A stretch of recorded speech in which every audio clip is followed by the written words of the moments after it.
On dit souvent que la peinture, c'est le royaume du silence. Et la poésie ne se passe pas de l'écrit, ne se passe pas de la voix. Mais tout récemment, vous me disiez que votre lieu de travail aujourd'hui, c'est le silence. Oui, oui je pense que la poésie et la peinture se rencontrent dans le silence, les deux. Depuis l'Antiquité, on peut voir ça dans les civilisations orientales, par exemple chinoises et japonaises en particulier.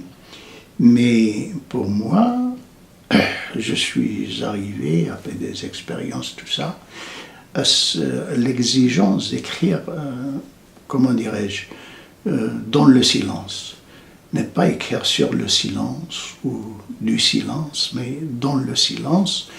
C'est-à-dire, moi j'ai un sentiment très fort qu'il y a le bruit qui détruit la parole humaine, et qui détruit aussi nos manières de voir autrement, librement, audacieusement, à la fois notre vie et notre mort. On n'a plus le droit de voir comme on voulait voir, comment on voudrait vivre et comment on voudrait mourir. On n'a plus de choix. Alors il y a ce silence qui était toujours le mien, qui était toujours, comment dirais-je, la matrice de mon écriture, mais maintenant c'est devenu vraiment une exigence. Comme un bassin où je me baigne, mais la langue s'invente autrement.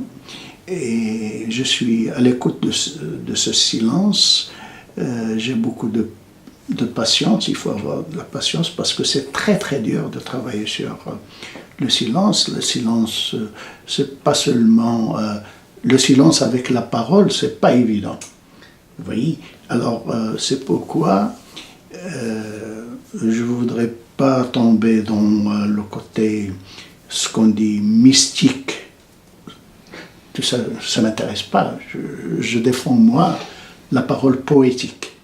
C'est la poésie qu'il faudrait, comment dirais-je, résister pour la laisser vivante, vibrante en même temps, et avoir une autre manière de dire que notre temps n'a pas besoin de ce bruit, mais pour vraiment réfléchir autrement, voir autrement, nous avons besoin d'un silence. Mais c'est un silence travaillé par le poème. Je suis toujours dans l'aventure et je suis toujours dans l'inconnu en travaillant sur le silence. Voilà.